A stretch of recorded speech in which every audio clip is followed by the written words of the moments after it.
How's it going, everyone? Welcome back to Agave and Cactus Talk.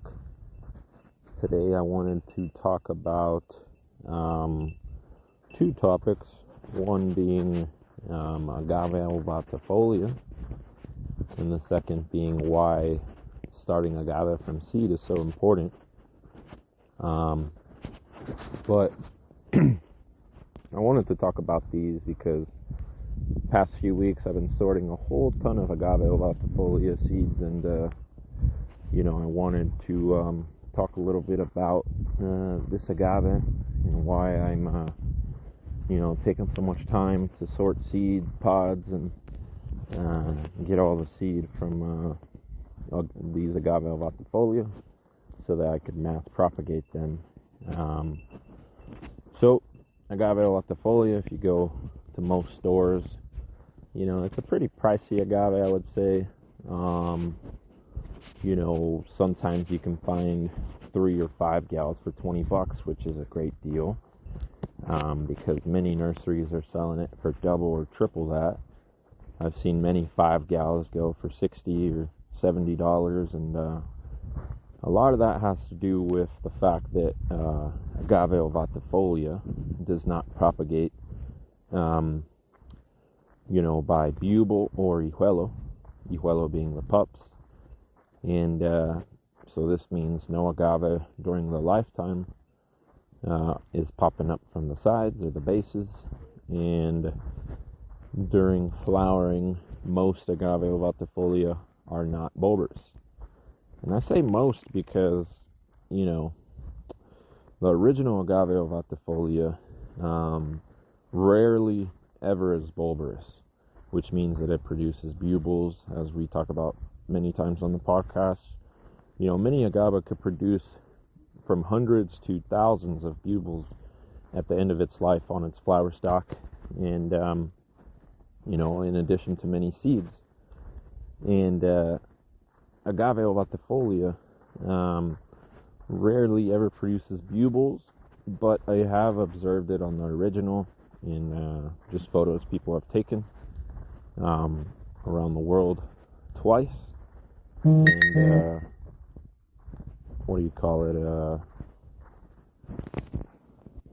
I've observed it now on 2 flower stalks myself.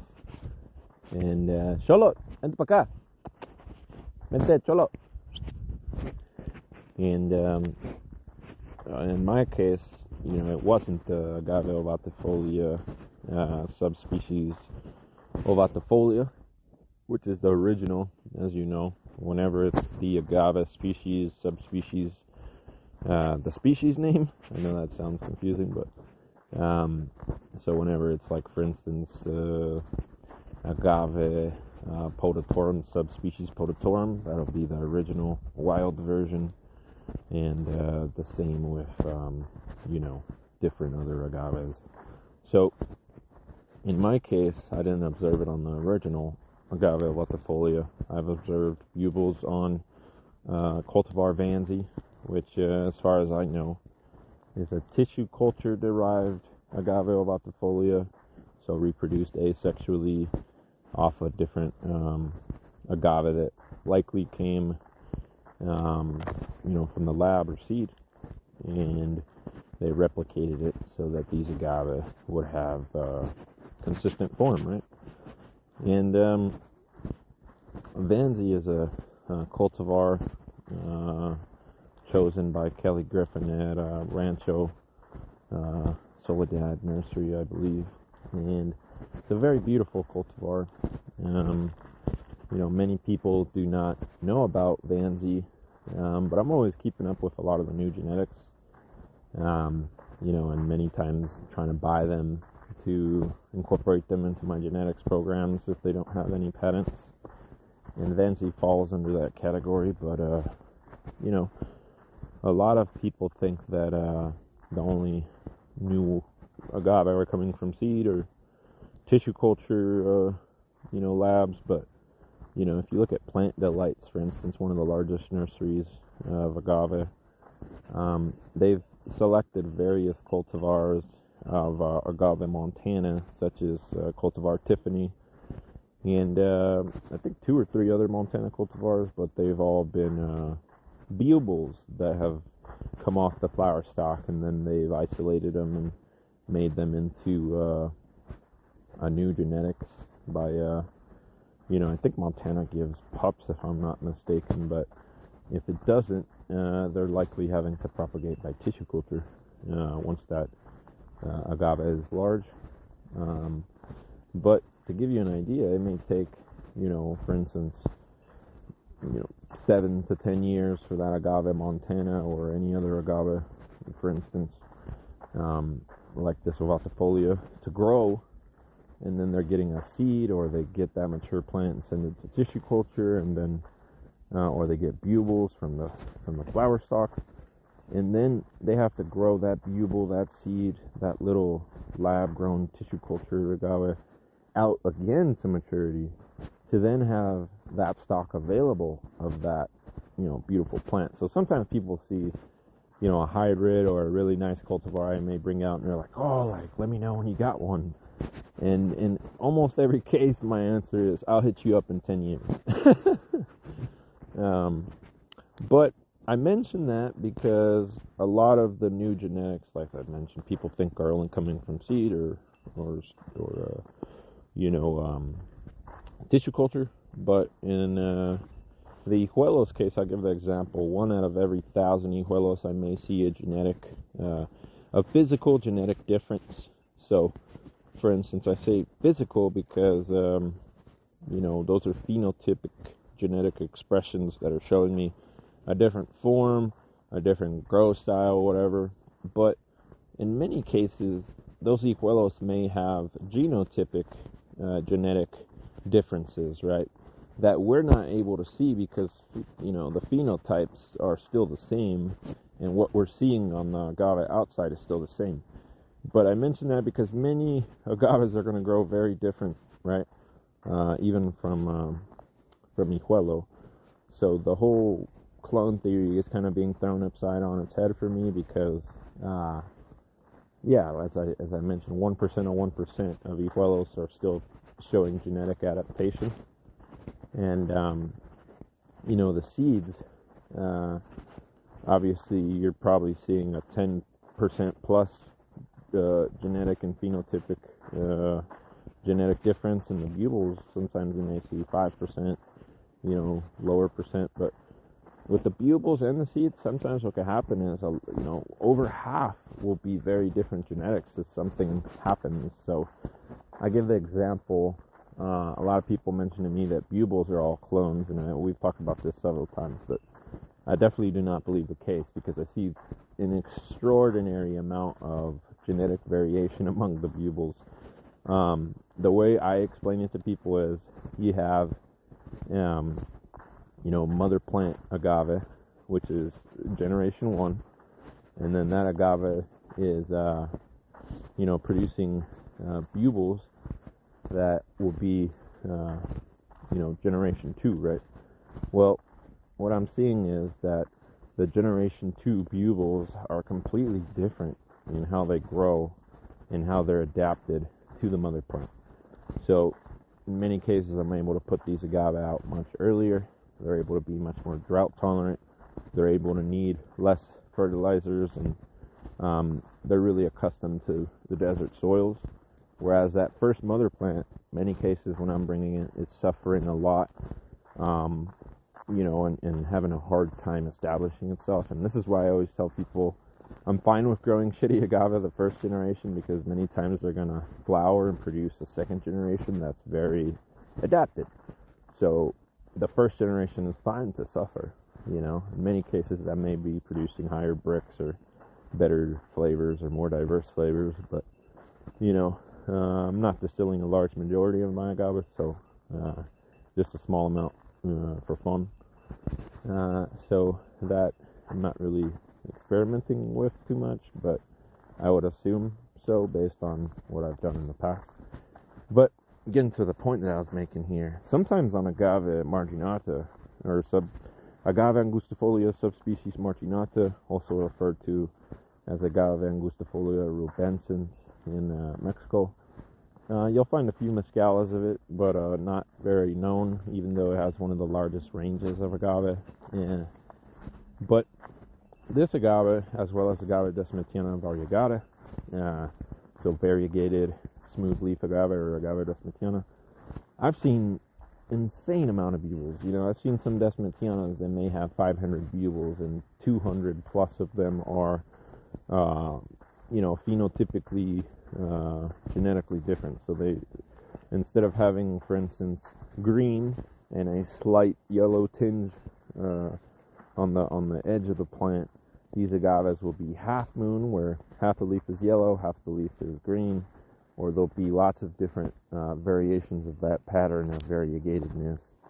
And this, to me, signifies, genetic mutations, because you could take those forms and tissue culture them and have a completely new cultivar that, could be yours. You could patent that, and, many people always fight with me when I say that these agave are mutated, but based on everything I know about genetics, when the agave is expressing these differences, it has completely changed. And the proof is in the pudding, because as I'm growing it, I see that it's completely changed, There's Agave Desmetianas that are all yellow, Agave Marginatas that are all white. It's like fucking insane, the genetic variations I'm seeing on the bugles. And as I mentioned, a 5 max 10% variation on the bugles is expected, on average, but some can be very high, very, very high. And getting back to the fact that, a cultivar such as Agave Ovatifolia Vanzi, not only can come from tissue culture, it can likely come from an hijuelo, or a pup. Over the long term, it could come from seed, it could come from bugel. And I mentioned that I had seen bugles on this Ovatifolia Vanzi, right? Well, this Ovatifolia Vanzi, I know, took around 8 years to grow, and which is pretty fast for Ovatifolia. Many Ovatifolias I know take 10 to 15 years. So this cultivar is very strong. I don't care so much for the form, like a lot of the people in agave genetics breeding programs, I would say, like Kelly Griffin today, are prioritizing for aesthetics. They're prioritizing almost as if agave is a piece of art. And I agree with them in the sense that it is a piece of art, and, these forms are very striking and beautiful and shit, but to be honest with you, they're not very useful for farming. No one gives a fuck if we have a more beautiful agave as far as form. What we need is stronger genetics as far as cold, wind, heat, drought. And those are the things I'm prioritizing, as we always talk about, right? But it doesn't really matter, because as we always talk about, the seed that I propagate from this Vanzi will lose most likely the form because it's not tissue cultured, and many of them will likely revert back to the original Ovatifolia. May have a little bit different genetics of spines or leaves, or more compact or more large. Who knows what the seed will turn out like? But that's why I'm keeping so much of it, because there's not a lot of new Agave Ovatifolia genetics, and not a lot of people are working on agave in particular. So, now that I've come upon the ability to mass propagate Agave Ovatifolia, I'm going to try to make some new shit, and if I see any forms or whatever that are particularly more drought tolerant, faster growing, more cold resistant, then those are going to be the forms that I prioritize to maybe send to a tissue culture lab, or send, for instance, to mass or to giant nurseries to propagate the seed. It's just like there's a lot of new stuff that could come out of that seed, but one thing's for sure is that it'll be very different to the parent plant, right? So while I'll lose the striking form of cultivar Vanzi, hopefully it keeps lots of the traits that I like behind that cultivar that I harvested, right? Which is growing fast, growing wide, being really high bricks, and giving a large flower stock. So a lot of Agave Ovatifolia can only have, for instance, an 8-10 foot flower stalk, where the flower stalks that I harvested were, I would estimate, 14 to 16 feet. Every flower stalk that I harvested of Agave Ovatifolia Vanzi produced on average anywhere from 7 to 10,000 seeds. But one of them in particular provided 14,000 seeds. But that, I would say is not an average. That's more of an ideal what could happen. But yeah, so from one agave, you could propagate, so you get a 50% propagation rate. You could potentially propagate, 5,000 new Agave Ovatifolia off of one. And like I mentioned, if you do it from seed, it will become very affordable if you're a farmer or a nursery or a backyard agave grower. And that'd be cool, right? Because you can bring down the price of Agave Ovatifolia, make it more affordable for farmers, nurseries, consumers, and all of that. And as I mentioned, not a lot of bulbs come out of Ovatifolia. If it does happen, it will be very rare. But to describe what could happen is, so on two of the blooms, what I saw was, about 30 bulbs, and on the other one I saw about 80 bulbs. So all of those are planted now, and they're very small, probably less than an inch large, like the seed pods of that Ovatifolia were 2 to 3 inches large. So very, very small, and at first I did not notice them because they were tucked in very close to the seed pods. That kind of reminded me of how the mullet or Agave Vilmoriana tucks in the seeds right in the center of the flower stalk and then puts the bubles kind of like a guard around it. So these bubles were hidden by the seed pods. But anyways, those bubles are now growing fine. They're putting out roots and they're growing. So this is great because I have, now that I've seeded, for instance, a couple thousand Agave Ovatifolia seeds, and I've put, tens of thousands into storage that I'm definitely not going to sell. So I have a little head start with those 200, and then these other 5,000 are going, right? But by the time these 5,000 become the size of those little 1-inch bubles, these little 1-inch bubles may be 3-4 inches and may be able to go out into the field already. So that's the exciting part behind the bulbous Agave Ovatifolia, which I personally hadn't seen in person until now, 2025. It's great. Hey! Calmate, Charlotte! And, to update you guys, we're in stock again of Agave Ovatifolia seed. That cultivar Vanzi, which we've harvested, and while we do have some Agave Ovatifolia subspecies of Ovatifolia original, we're keeping most of that for our stock so we could propagate it. And the most recent Vanzi stocks are the ones that we're going to be offering.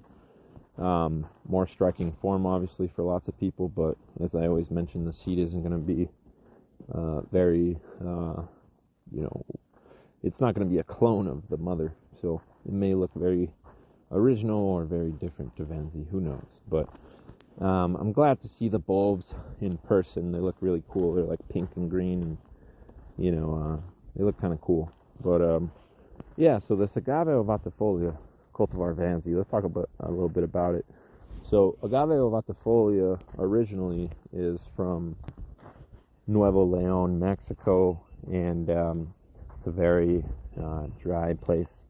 Many times where these agave are growing, and it can vary to very, I would say, wet areas as well. So the genetics can support, some water. I mention that because some agave, they come from such dry places that when you try to irrigate them a lot, it leads to rot very easily. And Ovatifolia is not one of those. I've seen them over-irrigated in many gardens, and it looks like it just grows quicker. So you see that genetics variation in the wild as well.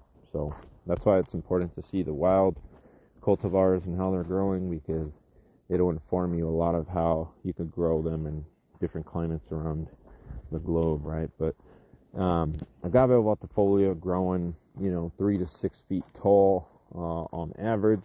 Some of the more compact versions may only be 3 feet, and some of the more larger versions may be 6 feet tall. Many of the Agave Ovatifolia in width can get to 6 to 9 feet wide. A lot of these Vanzy flower stalks that we were harvesting were 8 and 9 feet wide, which is really cool, and how you measure that, you go from the center of the plant to the outermost tip of the leaf and times it by 2 essentially. But yeah, really cool dimensions on that plant that I'm very excited about. As I mentioned, Agave Ovatifolia sometimes may take a long time, so that's why I'm trying to prioritize harvesting the faster growing stalks, like I've done with Amole. So, for instance, a lot of these stalks that grow first, like say I plant 100 agave, and just for example, and 30 of them are ready year 4. Well, those I'm going to try to prioritize a lot of them for seed, because if it's a twice as fast growing as one that may come out year 8, then I'm going to save lots of water, resources, time, all of that as well, right? And so trying to save seed from the earliest poppers, and then the biggest ones, and as I mentioned, the ones that could take the cold and the heat the most. But I do lots of different genetics, so some I'm prioritizing for one factor and some for another factor. That's why I label the different genetics.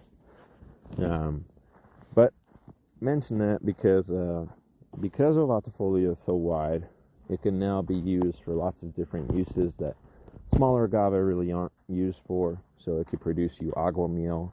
You could use that agua miel to make distillates. You could now ferment it and then make it into pulque. You can make pulque distillates. Obviously you can make spirits and different alcohols, such as brandy, vodka, agave spirits, wine.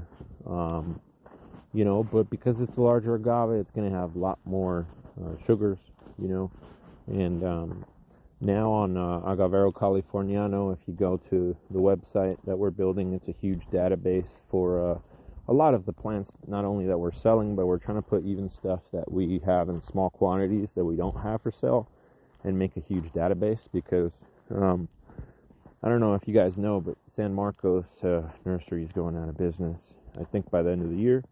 And I'm not sure if they're going to hold up their agave website where, for probably a decade or 2 decades, people have utilized to make informed decisions about agave in their landscaping, right? And to read about history and learn about these agave.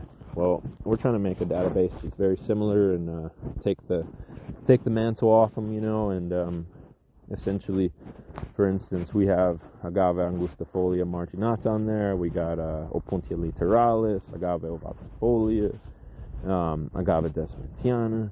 And what you'll see on there is not only the Brix levels like I'm talking about right now, but you'll see where it's from, the state in Mexico or the state in the United States, where it's prospering, how it's propagated, how much seeds it gives, how much bugles it gives, average piña sizes if we've recorded that ourselves.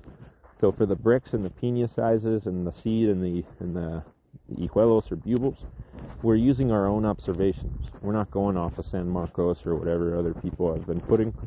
We've grown thousands of these agaves out, or dozens if it's a small variety, and that's how we feel confident enough to give these data points. So for Agave Ovatifolia, we put there that it has a 28 through 36 Brix. So the highest Agave Ovatifolia that we pulled a Brix reading on was 36, the lowest being 28. And that's pretty good.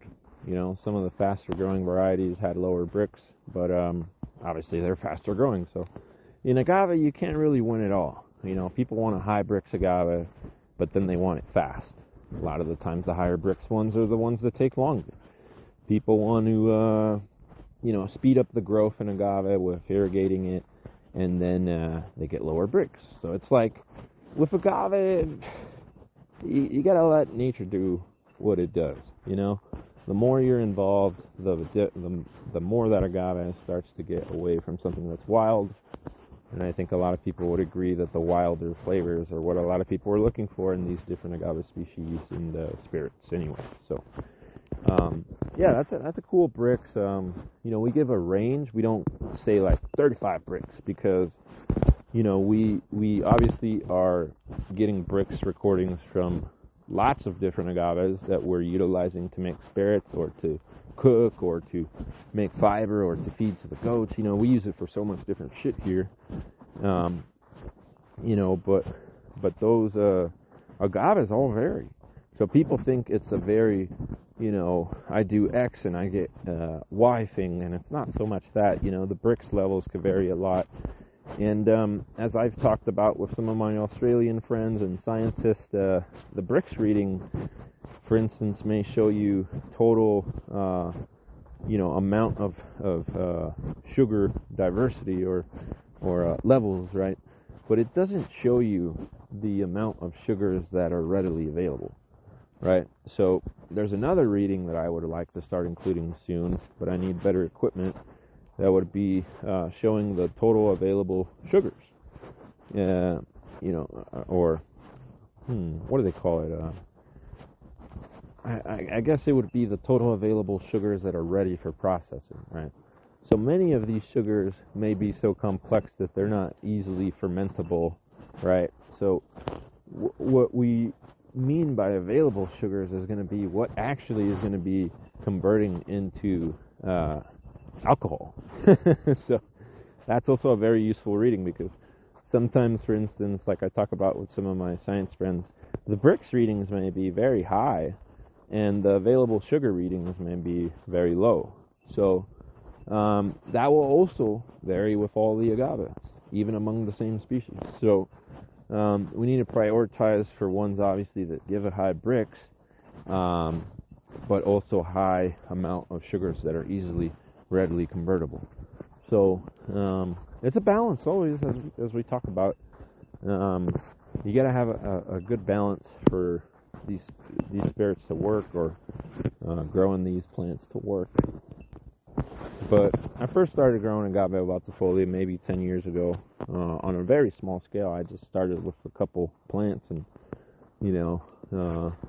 over time we've been getting more and more plants. But up until the last 2 years, as we've talked about, agave really didn't have a giant market, or even today doesn't have a giant market. It has a somewhat existent market now, where it didn't before.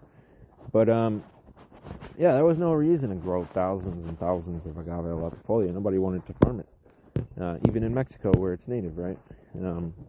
But what I'm seeing is that, or what got me so interested is I knew a lot of the agave that I was growing in my garden in Altadena were eventually going to come to the farm here in Lancaster, right?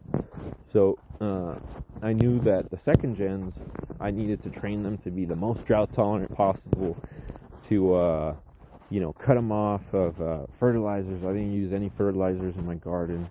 I didn't even have animal manures and none of that access that I have now. But I started training them in the garden for the farm. You get me? And now out here, I'm doing the same thing, but just in a different style, but the same concept. And I knew that whatever I brought to the farm needed to be cold hardy. So Agave Ovatifolia takes 5 to 10 Fahrenheit, right? I've seen some of these, for instance, in Europe, in Eastern Europe. I've seen some of them in, for instance, France, Germany, Czechoslovakia, Greece, Italy, Spain, Morocco, lots of places in Northern Africa, Europe. They've made it all the way to Japan and China and Hong Kong, and these different places. All were very, very cold. Got snow. Got a lot of extreme temperatures, and I knew that Agave Ovatifolia was very, very strong. The problem was that the plants were so expensive 10 years ago, I couldn't really buy them. So I got a few with the intention, of just getting tons of seed that now has popped off, right? Like there's lots that we've gotten of Ovatifolia that I've grown, and now I have seed that, I can cultivate thousands of them because, it's cheap to do so. I didn't buy the seed or buy the plants, right?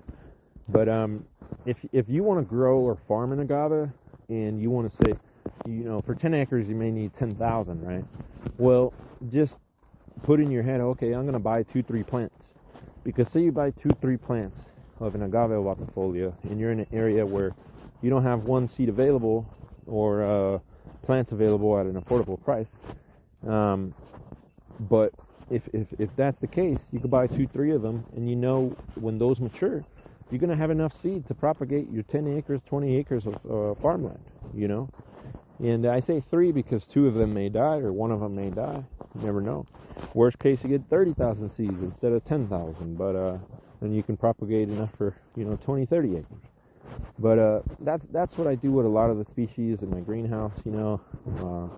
I cultivate now hundreds of different species of agave and cactus, but it's like those plants. Sometimes I may only have a few of them until they mature and seed, and then my intention is to mass propagate them. Right, so that's what happened with Vilmoriana. That's what happened with Angustifolia marginata, Desnetiana. Like a lot of these cultivars, I have tens of thousands of. They started out like that, and then I didn't have the money, and I still don't have the money today to go buy 100,000 plants. But I could grow it, and now I have the ability to sell that amount of plants, right? So. But yeah, in the case of the seed, if you don't have any affordable seed, as I mentioned, Agave Ovatifolia seed, right now I'm selling 1,000 for 110 if you buy direct from me. It's on my Etsy and eBay for I think 130, but obviously they charge me some fees, so that's why when you buy direct from me, it's a little cheaper. If you're a super homie, let me know, hit me up, and if you're trying to buy in bulk, then we could get it a little cheaper to you maybe. But anyways, so if you want to farm Agave Ovatifolia, I got lots of seed available, and it's affordable enough. I see a lot of people selling the seed at $1 or $5, and I'm just like, yeah, you guys are crazy, taking advantage of people, and I think agave should be affordable. I talk about this in other podcasts, but it's like when I first started growing Vilmoriana, I didn't have so much of them, so the first flower stalks I was selling mules at $6, and now I'm selling them at like 80 cents to $1, depending on bulk sizes. And my point is, over time, my intention is to make many of these rarer agaves very common to the point where a farmer can grow them, right? So, for instance, I give 2 great examples: Agave Neo-Mexicana, or Paris subspecies Neo-Mexicana, and Agave Utensis. These 2 would be amazing for many farms because they could drop to -20, be buried in snow, take high elevation, high wind, high sun, dry farm, drought tolerant. Great agaves. Nobody has, 1,000 of them. You can't even plant 1 acre. That's fucked. And in the case of both of them, they're extremely expensive, extremely rare. So if you find them, they're going to be expensive, if they have them. And then in the case of Utensis, if you find a nursery that has 1,000 Agave Utensis, fuck, dude, I mean, you need to really pause and ask yourself this question: are these fucking poached plants? Because the majority of people that have that level of Agave Utensis today, those are poached plants, In many cases, they're taking them out of developments and putting them in nurseries and selling them, which I also think is fucked too, because they should relocate those plants to a nature preserve or a place where people know how to fucking take care of them. I mean, for instance, I have no problem giving 1,000 Agave Utensis to a agave farmer or to an indigenous tribe like the Paiute, because they know how to take care of them. Now, you put 1,000 agave utensils in our nursery, I can almost guarantee you, like, 75 to 90% of those will die in consumer hands. They're going to overwater the fuck out of them, mistreat them, and they're going to die. And to take a agave species that is threatened like utensils, you know, that's none of that is making sense to me, right? So a lot of the agave utensils that I've grown, the few plants of it, I've been taking them to maturity, getting the seed stock, and I have a lot of the seed. You know, this year I probably gave over 10,000 agave utensil seed for free to different people, you know, in little packs of 100 to 500. You know, I would send some agave utensil seeds to, I sent some to UC Merced, I sent some to UC Davis, I sent some to different universities that I would love for them to start agave programs and get involved with making sure this crop is done correctly in California and the United States. And in the case of all those universities, they were all Californian.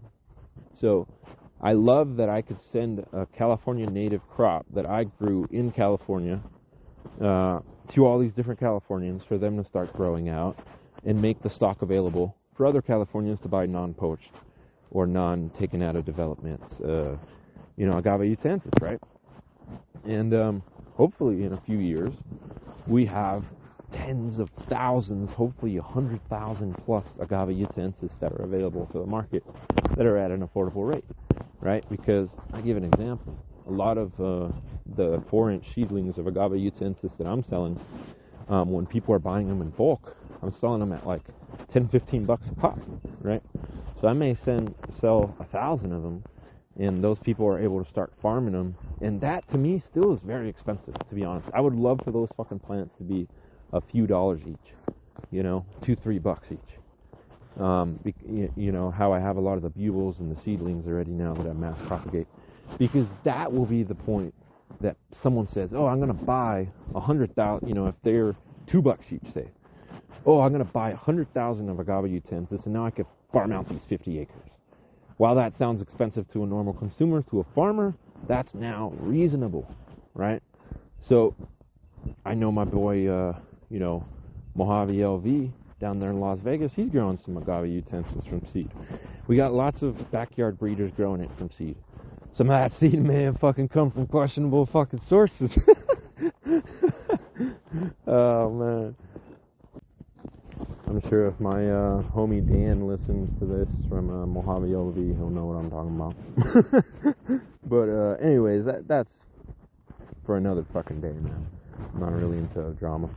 But anyways, point is, today, while there's very, very few agave pre-nail-mate continent, agave utensils, in a few years, we got these people now cultivating them by the tens of thousands, you know, and a very small amount of people.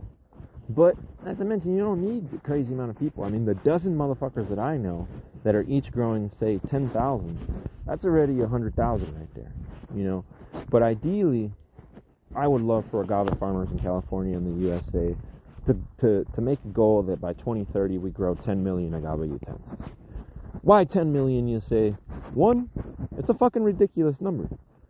2, it's probably the actual number we need to start restoration of agave utensils back into the ecosystem and also be able to farm it without taking from those agave utensils in the ecosystem, you know, whether it's their seeds, their hijuelos, or any of that, you know. We need to be producing our own stock that's coming from not nature, you know. Well, everything comes from nature, but you get what I'm saying. Not directly from fucking nature, like a lot of the people that I'm telling you that have agave utensils now, you know, that plant came from some guy who had a shovel and went and dug it up, and now they have it in their garden and they're proud of it. Like, we need to get to the point where we could grow millions of these plants, take it out of endangered status, and put it into farm status. You know, I would love to do that with agave shawi as well, but, you know, the point being here, the agave species that are very cold tolerant, we could take them into all these different areas.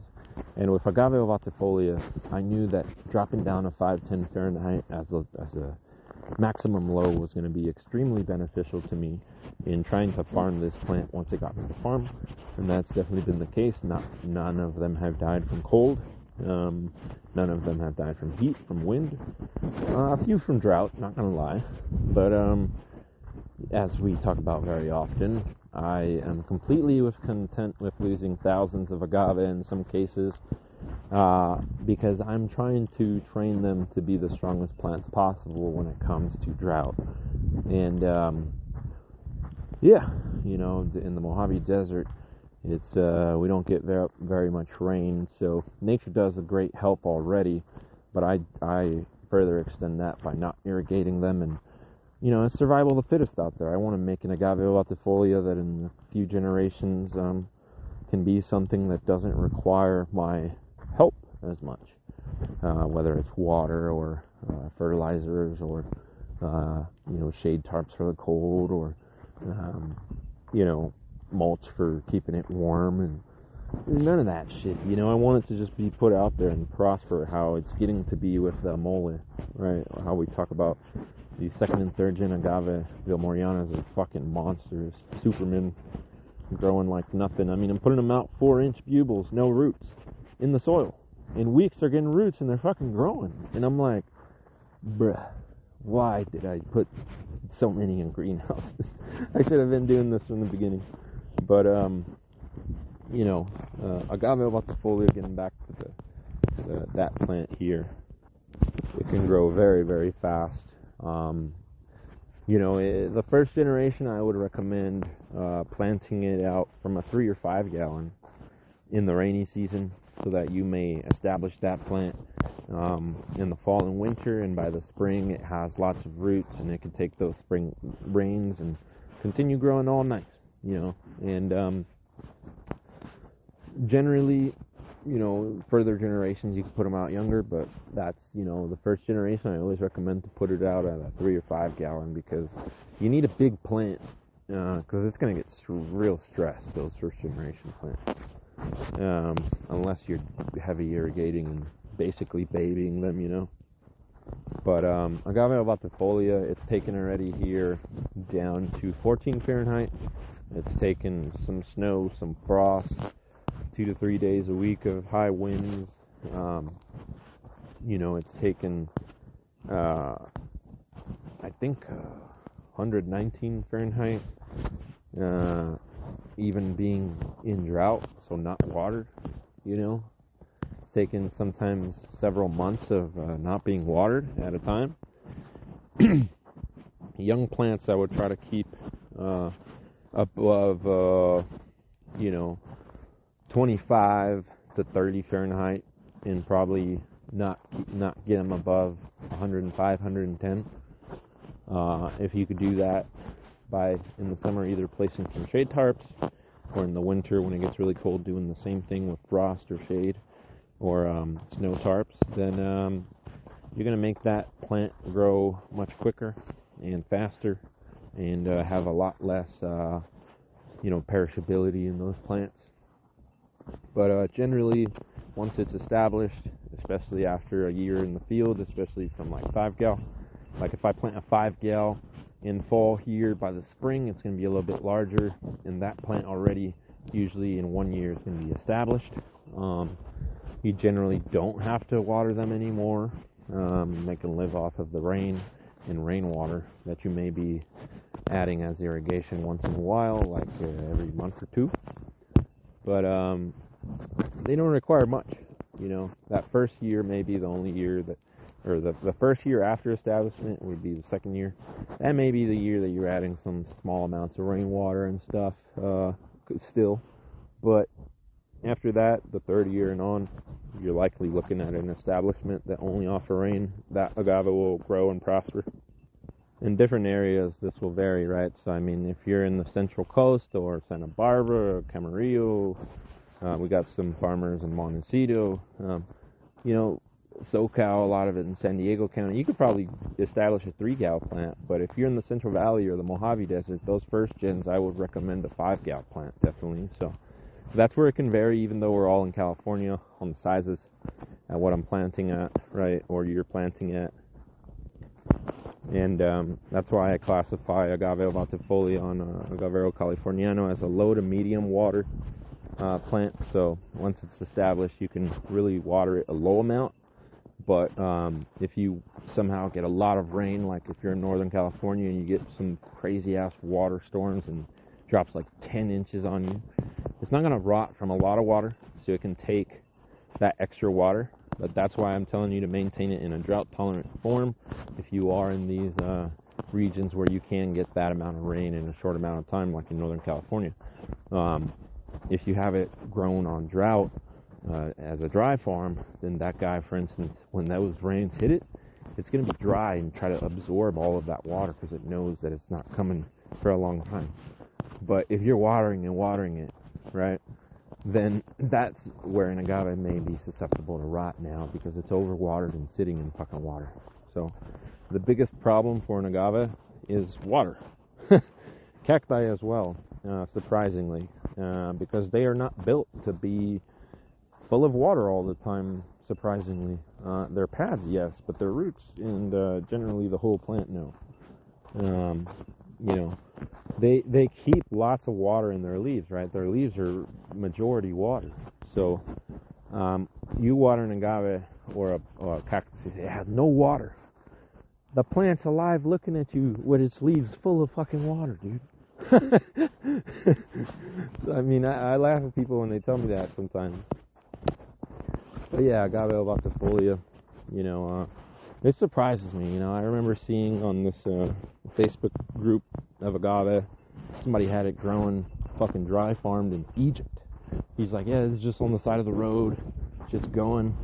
And I'm like, damn, like, where have these Mexican genetics gone? That is so far away from Mexico. In one part of me says, wow, that's so cool, and another part says, like, that's insane. But yeah, really interesting agave here with Ovatifolia. As I was mentioning, it can not only make alcohol products, but it can be making all types of different fiber products, from rope, sandals, and sails, and paper, to different textiles like clothes. And the agave being a larger agave that's easily dry farmed and has high bricks or high sugars. This is also something that the biofuel researchers are probably going to love behind Agave Ovatifolia if they can get some faster growing species like this cultivar Vanzi, which I was explaining, which has an 8-year instead of a 15-year timeline or a 10-year timeline like many of the Ovatifolia. Well, you need a high sugars to create high energies, right? So, for instance, in Australia, I know that in certain areas, they had built plants that were intaking sugar cane, and they're burning that sugar cane to produce energy for the city, right? Well, one of those guys, 1 second here, started using agave in tandem or when sugar cane was low, and then they were doing the same thing. They were burning the energy from the sugars in the agaves and the plant matter to make energy, right? Well, the more higher the sugar content, the more energy you're going to be producing. And that's direct energy conversion.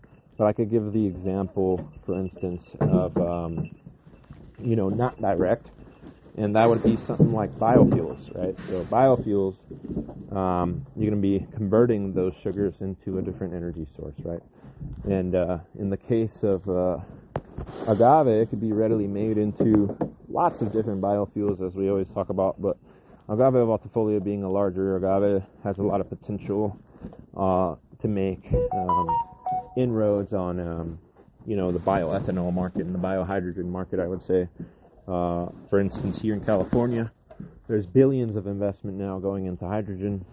So converting a lot of this hydrogen from biomaterials would be amazing, right? So we've talked about how Lancaster here is one of the big cities that is investing in hydrogen sector in California. And I think I've mentioned it on the podcast before, but they're building like $1 billion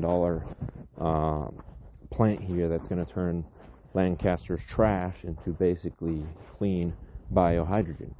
And if we had a bunch of dry farmed agave and cactus around here in combination with the animal livestock that's already here, and we take that waste of manures and we take the agave, now we could probably fucking sell direct to that energy plant, first of all, but you could have a bunch of small, biodigesters and stuff on these farms producing all of that biohydrogen for the city or for the infrastructure that the city is creating through these investments in hydrogen. Bioethanols, right? So a lot of the subsidies around corn are up in the air a lot of the time.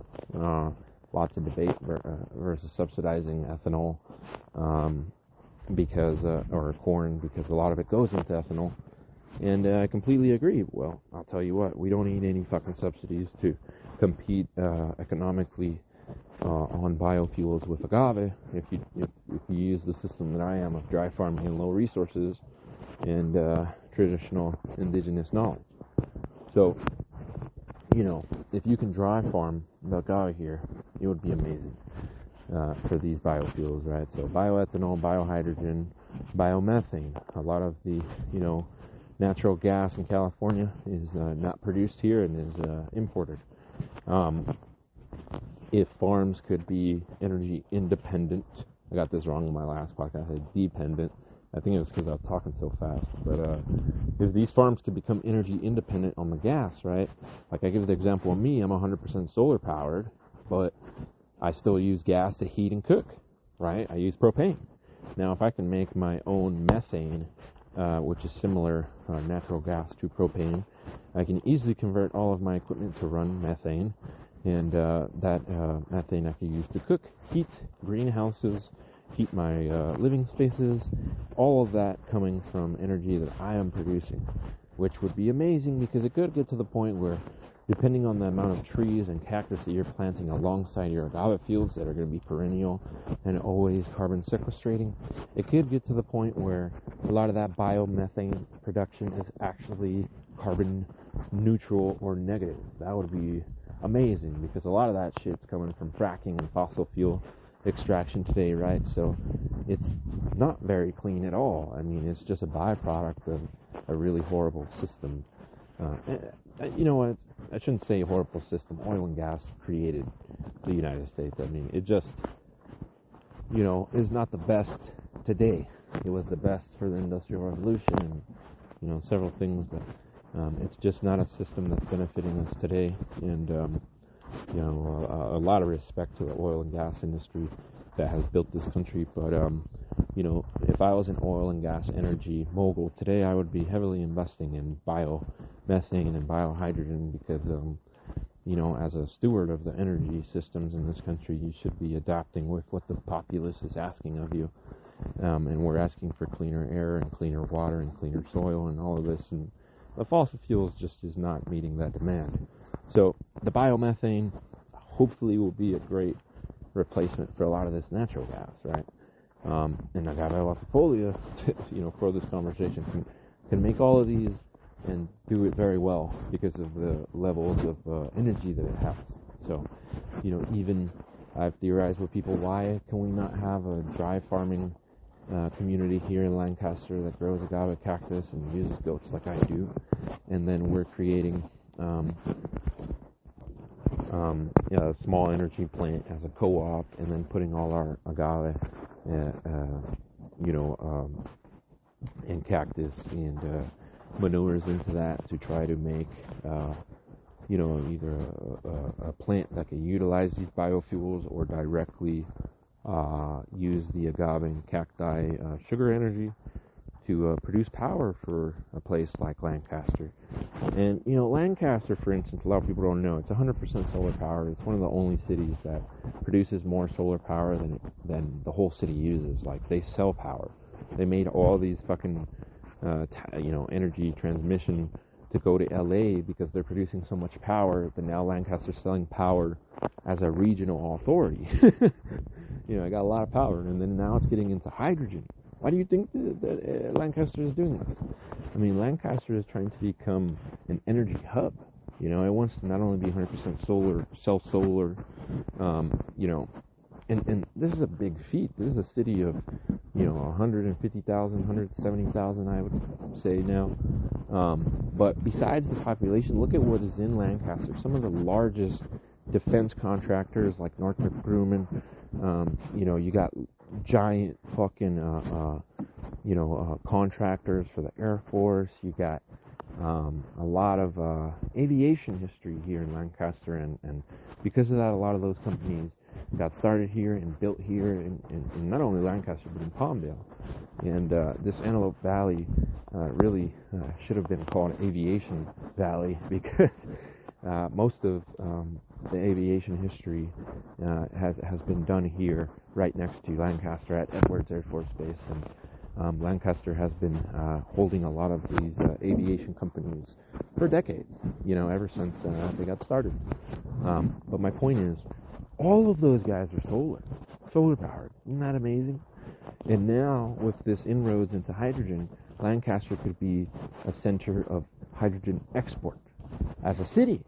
That is amazing. We're now selling solar and hydrogen, right?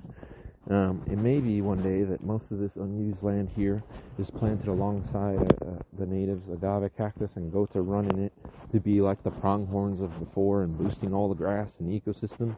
And we have a fucking Goldilocks system of producing energy here. That would be my dream. And I'm working on it by helping other farmers here locally. The majority of my time now I've been spending working in LA County, and try not to leave the farm very much, and working here in Lancaster, Palmdale, surrounding areas like Mojave, to help farmers get into dry farming agave cactus and goats.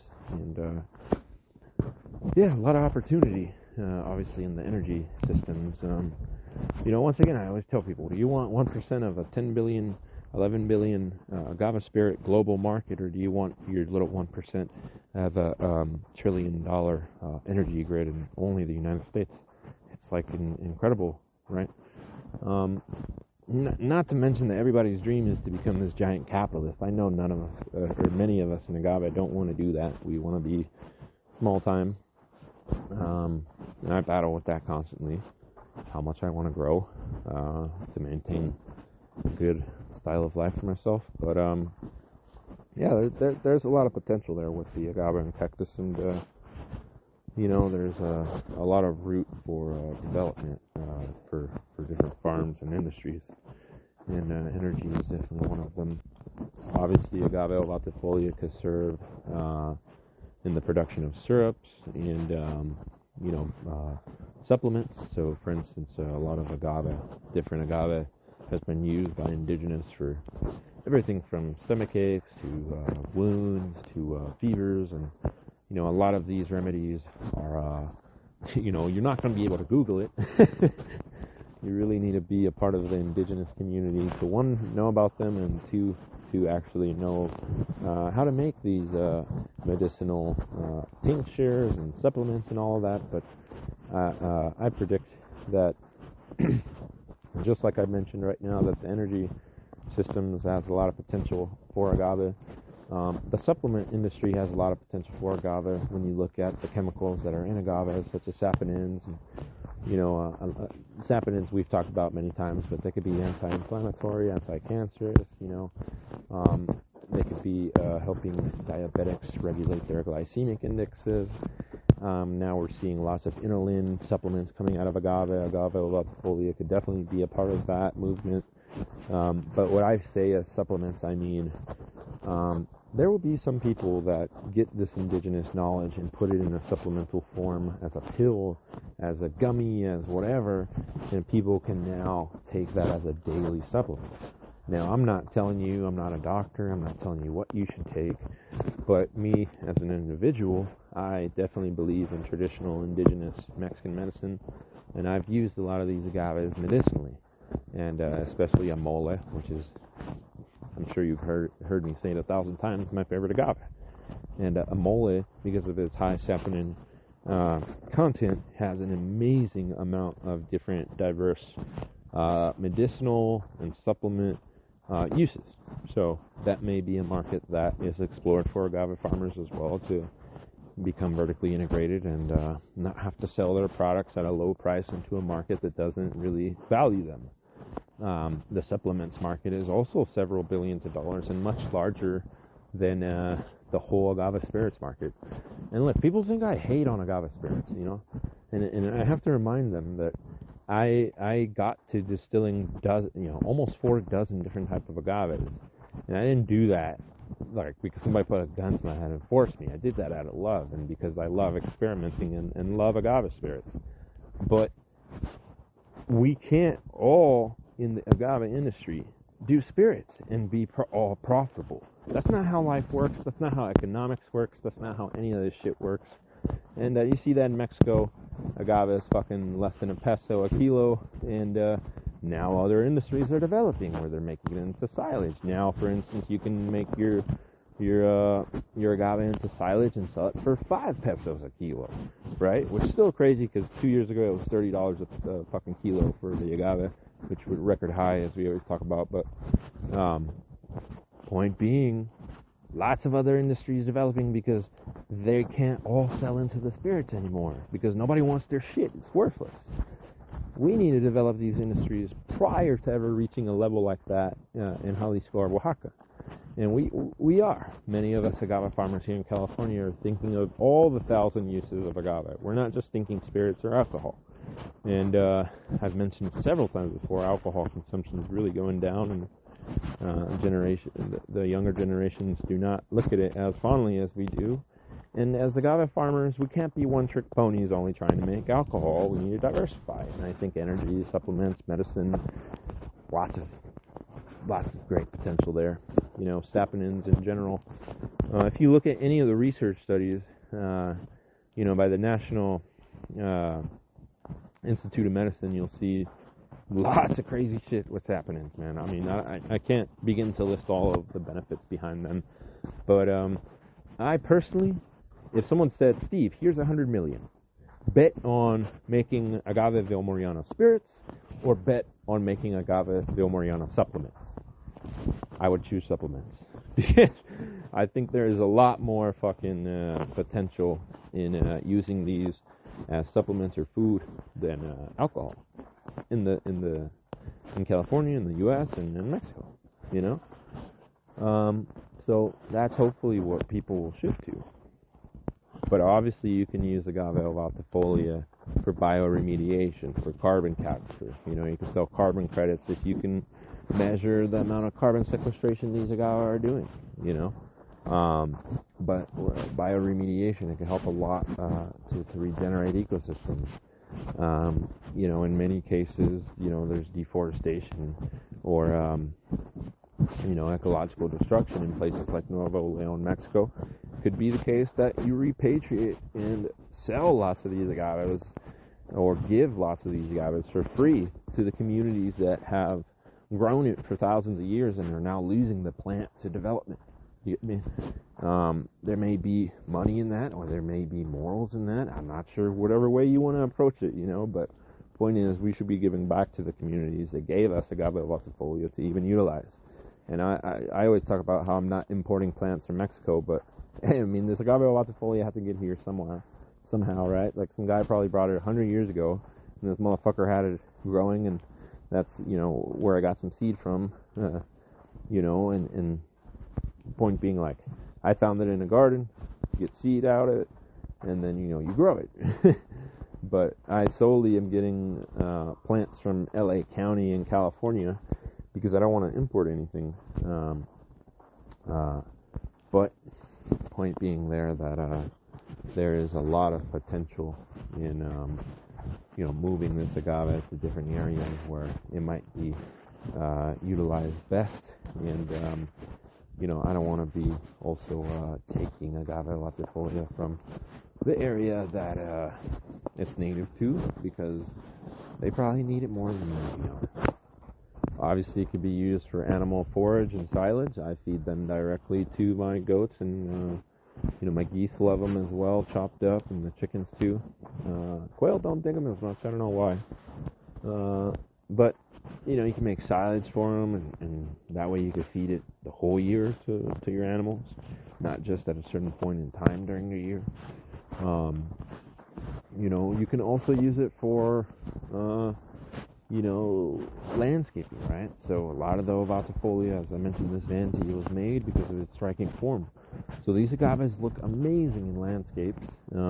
Obviously, you could dry garden them. You don't need to use city water or whatever water source you have to irrigate them as much.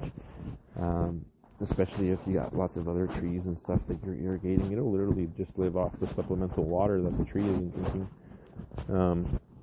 That's also why I mentioned that a lot of this agave should be planted as a supplemental crop on California farms, right?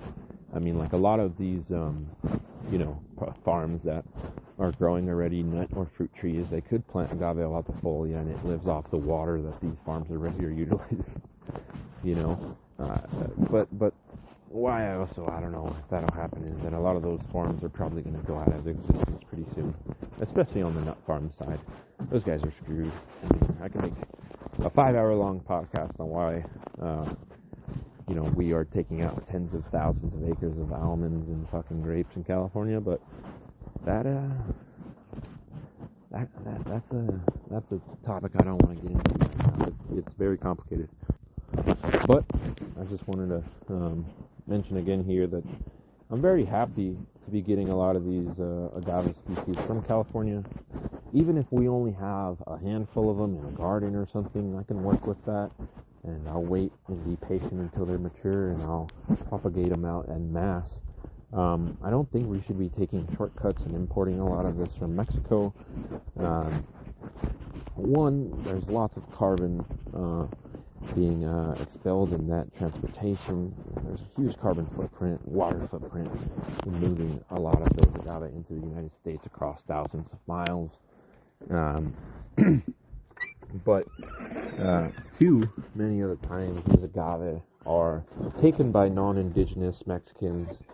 I know that's a weird word because I kind of think a lot of Mexicans are indigenous, even though they don't identify themselves as indigenous. But how I'll use it here, the term indigenous, is someone that's accepted by their indigenous community. So, for instance, there may be Mexicans from one state going to a complete other state to collect seed from indigenous regions that have these agave, and taking it without their permission and selling it and exporting it into the United States. So because I don't have a record for where many of these seeds are coming from in Mexico, that's why I've always had a problem with importing them, because I don't know how they got them. It's like, and also that's been the case with buying agave utensils in the United States. I have completely stopped buying them. I only am propagating from my stock, and people I know for sure are growing them from seed, because I just have had a hard time in locating where this agave is coming from, and many times they don't want to tell me. So I'd rather just not purchase it to be safe. I don't want to be accused of biopiracy, and I don't want to be a biopirate, and I don't want to be what would I call it, a supporter of poaching by purchasing poached plants or seed, right? But Agave Ovatifolia, it's got a lot of potential, as I was mentioning, but now I just wanted to talk to you really quickly. I mean, we've mentioned some of the points, but why starting agave from seed is so important. And, as we were mentioning, you're going to get lots of genotypic and phenotypic genetic differences. Many generations are going to be more adapted and more drought tolerant, more readily planted at younger ages, more cold, wind, all these different resistances based on your locale, right? So that's why it's always better, for instance, like a lot of corporations, like I'll give an example in corn, every year they're buying new seed, boom, boom, every year. And that seed, it's not adapting to its environment. It's not evolving and not getting these different genetic mutations or expressions out of the genome of that agave, or in that case, corn. And what happens is that they get plants that aren't accustomed to their area and never really prosper. So as I was mentioning, my first year generation plants are always suffering, whether it's burned leaves or growing more compact or growing slower, or there's I could go down a huge list of ways that I can identify that this first generation agave is suffering a lot. But the second and third gen isn't, right? And those are those slight adaptations that are making it to your locale. So you're going to have much better luck propagating from seed and bugel your own plants over time, several generations. That agave will do much better and prosper more than any imported or bought plant. So in the end, while you can get agave from me, from other nurseries, I mentioned I was selling the Agave Ovatifolia seed 1,000 pack at 110. If you just want 100, I sell it at 18 when you buy it direct. Etsy and eBay, I think I have it on there for like 20. But my point is, there's so many agave that you can grow and you shouldn't be limiting yourself, right? But you can get agave from all these different areas. Me, 100 other nurseries, 100 other small farmers, whatever. But that should be all for your first generation. And maybe you buy less and less every year over time to the point where solely a lot of your stock is coming from all of your things. And why I say not to completely eliminate buying from your friends or buying from other people is that there may be genetic traits that you're prioritizing that nature may destroy, and if all your genetics is coming only from solely your stock, what can happen is that nature may find a way to destroy a lot of your stock. And it's just an insurance policy always continuing to bring in plants from other people. So, but what I want to do, as I mentioned, is bring those plants in from other California agave farmers and people here in the United States. And you should do similar, right? So if you're in, for instance, Sonoma, purchase from other Sonoma agave growers. If you're in LA, purchase from other LA agave farmers and trade. I do a lot of trading, like I'll trade 500 Espadin for 500 Mapisago or whatever. And that's that way I'm getting lots of different agave from people around me or in the same state, right? And that way I'm always continuing to grow stuff out of my stock, but many of those genetics, a slight percentage of them are coming from other people. So that's one advice I give, why I say starting seed is so important.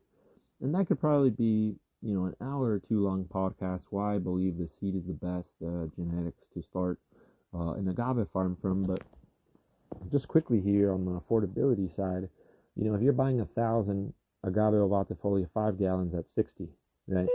That's going to be $60,000. Now you buy 1,000 bugles. That may be $1 or $2 each. That's, say $1 to $2,000. You buy 1,000 seed from me, that's going to be $110.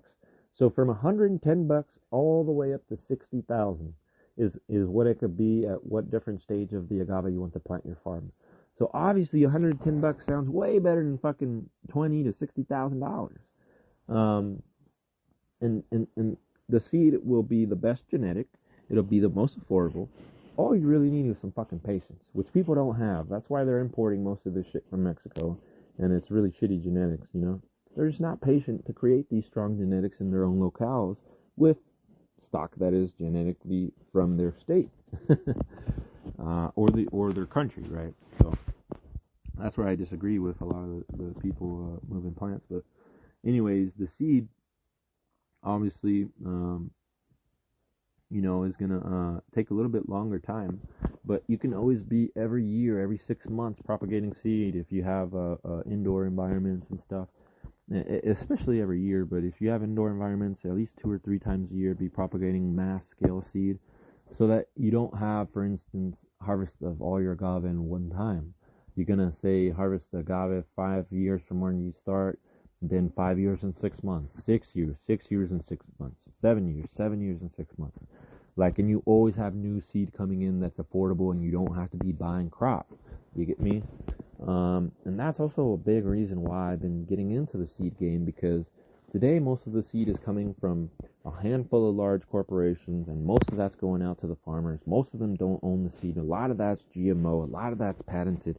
And I want to have not only affordable seed to people, but ethically and morally right seed to people, because this seed coming from small farmers like me, how I've been explaining most of the California agave industry is small farmers, which is not really any other agricultural commodity in California. Most of the seed is coming from small farmers like me, small nurseries, and that's great. You got 1,000 players that you could get seed from. Whereas if you're trying to farm, mass scale corn, there's just a handful of companies you're gonna be buying corn from. You know what I mean? And that's a huge problem. You know, a lot of these agave seed types. I give the example like Ovatifolia. Now people in Mexico, they're seeing that they could sell it, right? Well, I seen some people selling for. I give an example like they might be selling seeds, say agave Ovatifolia seeds. Say they'll sell you 100 for like 1,000 pesos. And this is just an example. I don't know anybody's prices or whatever, but just in general, what I'm seeing is that the agave seed from the locales in Mexico is becoming more pricey than the people can afford.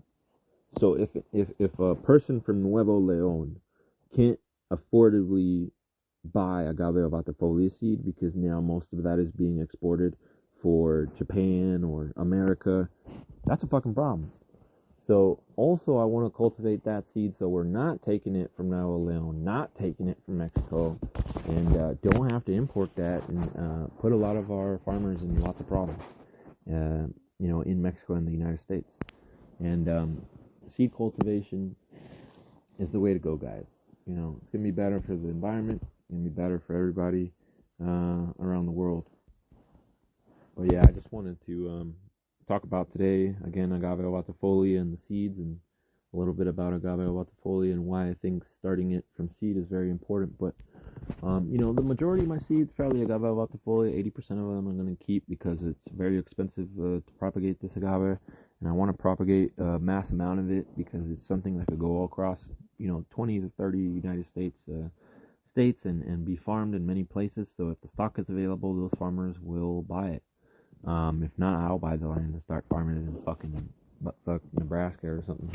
I mean, point is, the Agave Ovatifolia cannot go into the agave industry if it's not there. And I want to propagate a lot of that out to make it affordable for people. And I've talked about this with Fabio, a Brazilian agave researcher, and the big reason why a lot of these varieties aren't being farmed, not available, and too expensive. So we need to be growing Agave Ovatifolia by the millions for it to be something that's affordable to farmers. And I'll do my part of that. But there's other farmers that are working alongside me to grow a lot of these rare species en masse, and we're really hitting this hard because, again, without the availability, you cannot farm it and make all these amazing things I've talked about today. So seed starting is extremely important to guarantee strong genetics, but a stable population, right? So it may be one day that Agave Ovatifolia is under threat in Mexico, and we want to have lots of seed here to maybe repatriate, repopulate in Mexico, as well as continue farming it, right? So as I was mentioning with utensils, if something is completely under threat, there's going to be a low chance of us farming it. I've made some amazing agave utensils spirits, but I hope one day that I can run up on a field of agave utensils and see a whole brand made from agave utensils spirit or Agave Ovatifolia spirits, right? But we need the plants for it, so that's what I'm working on. I'll probably talk about why seed starting is very important in lots of other podcasts. So I don't want to continue going on with this too long because I just realized the podcast is almost an hour and 20 minutes. But hope you learned something today about Agave Ovatifolia, about seed starting, why it's really crucial, I believe, to the agave industry here in California and globally. And if you need any Agave Ovatifolia seed, visit the Etsy shop, Agave Times Cactus Farming, or Agave X Cactus Farming. Visit agavecaliforniano.com or agaverocaliforniano.com. Email us there if you want to buy any stocks or ship, around the U.S. Everywhere. If you're an international buyer, let us know, and many times we can sell it to another nursery, and they can ship it out internationally. We try not to focus on that, so even though we may make less money by not shipping it ourselves, lots of money to be made with friends in this world.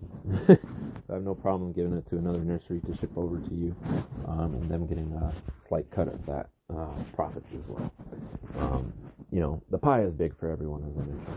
But yeah, if you want to visit the eBay shop, it's Cacti Recycling, the username, and Agave Ovatifolia seed will be available there in all types of quantities. On the Etsy is the best because you can buy 100, 250, 500, 1,000. Like, it lets you put all those different variations of options. But obviously, if you buy it from me, it'll be much cheaper. So let me know if you need any Agave Ovatifolia seed. But if you're not purchasing it from me, make sure you're purchasing it from someone that's sourcing it sustainably and ideally locally to you, so that it's very strong genetics for you to grow. And yeah, hope you learned some about Agave Ovatifolia and different seeds today. And have a great rest of the day, everyone. Agave and Cactus Talk out. Or wait. I just remembered. If you got any questions or want me to talk about any topics on the podcast, drop it in a comment or leave me a message on DM on any of the social medias. But yeah, besides that, Agave and Cactus Talk out. And I'll catch y'all another day. Peace out, everyone.